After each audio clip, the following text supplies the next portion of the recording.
اللہ وبرکاتہ جناب، کیسے مزاج ہے؟ امید ہے کہ آپ خیریت سے ہوں گے، ٹھیک ہوں گے۔ میں نے ایک سوشل میڈیا پر ایک ویڈیو دیکھی ہے، شہنشاہ نقوی صاحب جو اہل تشیع کے بہت بڑے عالم ہیں، تو ان سے کسی نے سوال کیا حرمت علیکم المیتۃ والدم ولحم الخنزیر وما اہل لہ بغیر اللہ، یہ جو قرآن کی آیت ہے سورہ مائدہ کی ہے غالباً، تو اس میں اللہ تعالیٰ نے فرمایا کہ غیر اللہ کی نظر و نیاز جو ہے وہ حرام ہے، خون حرام ہے، خنزیر حرام ہے، اس طرح پوری ڈیٹیل ہے، جانوروں کا حکم ہے اس میں، یعنی جانوروں کے بارے میں بتایا اللہ تعالیٰ نے کہ کون سے حرام ہے یا کون سے حلال ہیں، تو ایک پوری تفصیل ہے اس میں۔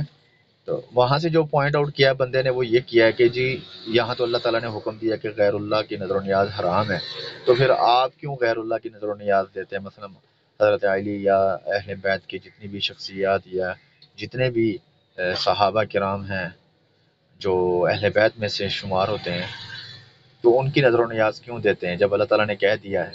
تو آپ ایسا جو ہے کیوں ایسا کرتے ہیں؟ تو آپ ذرا ویڈیو ملاحظہ فرمائیے، پھر اس پر مزید تبصرہ ہوگا۔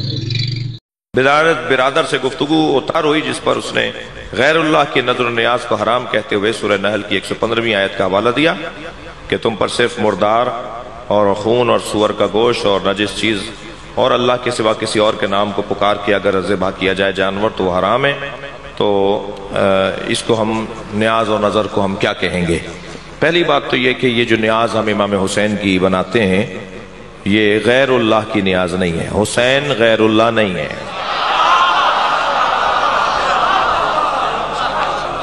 غیر اللہ نہیں ہے یعنی اللہ بھی نہیں ہے۔ یہ کس نے کہا کہ حسین غیر اللہ نہیں ہے یعنی میں نے اللہ بولا ہے؟ جی یہ طیب شہنشاہ نہیں ہے تو کیا مطلب ہے کہ دشمن ہے، مخالف ہے، غیر ہے، اپنا ہے بھائی۔ غیر اللہ یعنی اللہ کا مخالف، اللہ کا دشمن۔ غیر اللہ نمرود ہے، فرعون ہے، حامان ہے، شداد ہے، یزید ہے، معاویہ ہے۔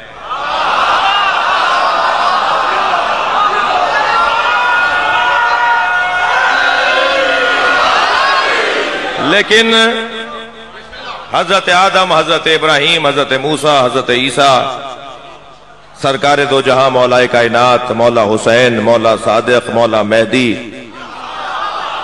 یہ سب غیر اللہ تو نہیں ہے، یہ تو اللہ کے کام کو چلانے والے ہیں، یہ اللہ کے نظام کو چلانے والے ہیں۔ جنہوں نے اللہ کے دین کے خلاف کام کیا ہے وہ غیر اللہ ہے نا۔ جی جناب، آپ نے ویڈیو ملاحظہ فرمائی جناب، انہوں نے جو اس میں سے تشریح یا تفسیر نکالی ہے کہ وما اہل لی بغیر اللہ بھی، اس سے مراد جو غیر مسلم ہیں یا پھر ان بتوں کی پوجا ہے جن کو جو گنہگار ہیں۔ آئیے کیا اللہ تعالیٰ نے یا اللہ کے رسول نے اپنے آپ کو اس سے مستثنیٰ کیا ہے؟ اگر نہیں کیا تو پھر کیوں نہیں کیا؟ یاد رکھیں جو بت لات، منات، عزا یا اللہ تعالیٰ نے جن کا ذکر سورہ نوح میں کیا ہے، یعود، نصر، ود، تو کیا یہ جو لوگ تھے جن کے بت بنائے گئے تھے کہ یہ برے لوگ تھے؟ تو کیونکہ شہنشاہ نقوی صاحب فرماتے ہیں کہ نہیں، غیر اللہ سے مراد جو ہے برے لوگوں کا غیر اللہ دینا اسلام میں حرام ہے، جو نیک لوگ ہیں ان کی نظر و نیاز دینا یا ان کو وسیلہ بنانا تو یہ ٹھیک ہے۔ آئیے قرآن میں اللہ تعالیٰ نے جن لوگوں کو غیر اللہ کہا ہے اس میں سب شامل ہیں، اس میں انبیاء کرام بھی شامل ہیں، اس میں صحابہ کرام بھی شامل ہیں، اس میں وہ لوگ بھی شامل ہیں جو نیک ہیں، اور وہ لوگ بھی شامل ہیں چاہے وہ گناہ گار ہی کیوں نہ ہو، ان کے نام کا نظر و نیاز دینا، کیونکہ نظر و نیاز صرف اللہ کے نام کی ہوتی ہے، اس کے علاوہ کسی اور کی نہیں ہوتی۔ اگر ہم قرآن مجید کا مطالعہ کریں گے یا اس کو پڑھیں گے تو کئی جگہوں پر اللہ تعالیٰ نے فرمایا ہے کہ عبادت میری ہوگی، دعا میرے نام کی ہوگی، دعا مجھ سے مانگی جائے گی۔ آپ کو پتہ ہے ایک بہت مشہور حدیث ہے، اللہ کے رسول نے فرمایا الدعاء مخ العبادہ، دعا عبادت کا نچوڑ ہے یا دعا عبادت کا مخز ہے، یعنی جتنی بھی ہم عبادت کرتے ہیں سب کی جو آخری جو اینڈ ہوتا ہے اس کا وہ دعا پر ہی ہوتا ہے۔ مثلا اگر ہم حج کرتے ہیں تو ہم آخر میں دعا کرتے ہیں اللہ میرا حج قبول فرما. اگر ہم صدقہ دیتے ہیں تب بھی ہم آخر میں کہتے ہیں اللہ میرا صدقہ قبول فرما. روزہ رکھتے ہیں، زکوٰۃ دیتے ہیں، تو سب کے آخر میں ہم دعا ضرور کرتے ہیں. یعنی دعا کر کے ہم اللہ تعالیٰ کو یہ بتانا چاہتے ہیں اللہ تعالیٰ یہ میں نے صرف اور صرف اب آپ کی رضا کے لیے کیا ہے، اب آپ اس کا اجر مجھے عطا فرمائیے.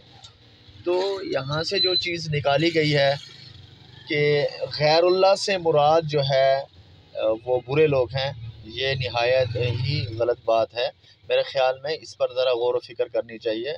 اللہ تعالیٰ کے علاوہ جس کسی کا بھی وسیلہ یا نظر و نیاز دی جائے گی، ٹھیک ہے جی، وہ غیر اللہ ہی کہلایا جائے گا. ایون کہ آپ چاروں خلفائے راشدین کا نام لیں، چاہے چاروں یا 12 اماموں کا نام لیں، یا 12 امام جو ہیں اہل سنت کے ہیں یا اہل تشیع کے ہیں، ان تمام کا اگر آپ نام لیں گے تو یہ غیر اللہ میں ہی شمار ہوگا.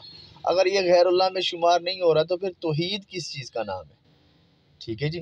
تو میرے خیال میں شہنشاہ نقوی صاحب کو اس میں تھوڑا سا دوبارہ جو ہے اس پر غور و فکر کرنی چاہیے. ماشاءاللہ بہت بڑے عالم ہیں، ہم ان کی رسپیکٹ کرتے ہیں، لیکن پھر بھی عقیدے کے لحاظ سے یہ یاد رکھیں قرآن اور حدیث رسول صلی اللہ علیہ وسلم ہی ہمارے لیے اسوہ حسن ہے، اور اسی کو ہی ہم دیکھیں گے. تو قرآن سے یہ بات ثابت ہے اللہ کے علاوہ جس کسی کی بھی عبادت ہوگی یا جس کسی کے نام پر نظر و نیاز بانٹی جائے گی وہ غیر اللہ ہی کہلائے گی. جزاکم اللہ خیر.